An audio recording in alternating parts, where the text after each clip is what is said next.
Dito sa probinsya, walang problema yung mga pang-ulam. Malapit kami sa dagat, fresh na fresh yung ano. Hindi kami kumakain ng may frozen. Fresh na fresh talaga dito. Ang problema lang dito, yung bigas. So, siya nga pala. May tanong ko lang tungkol sa bigas na tigti 20 ang kilo. Bakit dito sa Southern Leyte hindi nakarating yung 20 kilo yung bigas? Bakit sa Manila lang at sa Cebu? Yung Southern Leyte hindi ba sakop ito ng Pilipinas? Dapat buong Pilipinas yung yung tigbe 20 ang kilo. Para naman yung kaya gaya ng sinabi ko, dito sa probinsya, ang problema dito bigas. Mayroon naman kaming mga yung mga kamuting kahoy, saging. Kaso nagsasawa na yata yung mga tao dito sa saging at sa kamuting kahoy. So kailangan ng bigas. So sana naman makarating yung bigas dito sa Southern Leyte. Saka kung yung bigas naman, yung tigbe 20, dapat sa buong Southern Leyte nakalagay sa mga baryo. Kasi pag pupunta pa ng lungsod, pamasahe ng 50 papunta doon. So balikan 100.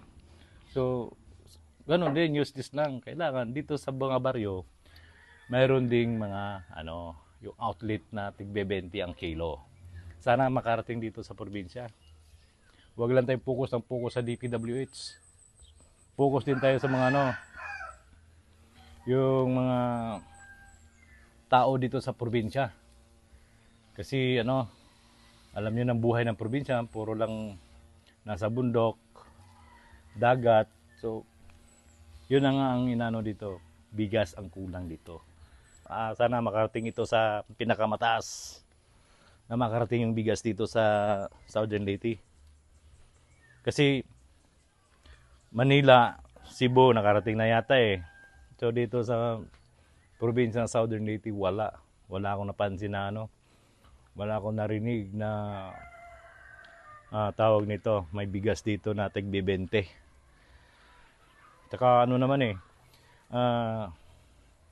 siguro yun naman ang pangako nyo na 20 kilong bigas na sa buong Pilipinas. Sana tuparin nyo naman yung mga pangako nyo. Hindi lang kasi dito sa sa Southern Leyte bumubuto naman eh. Binubuto naman kayo. Kaya kung ano yung mga pangako nyo, tuparin nyo na. So sana ito. Kaya ito, nagtatanim ako ng gulay dito para walang problema sa mga ulam. Problema na dito yung bigas. Kaya naman namin bumili ng bigas, pero sana tuparin nyo yung mga pangako nyo. Okay, yun lang po. Maraming salamat sa inyong lahat.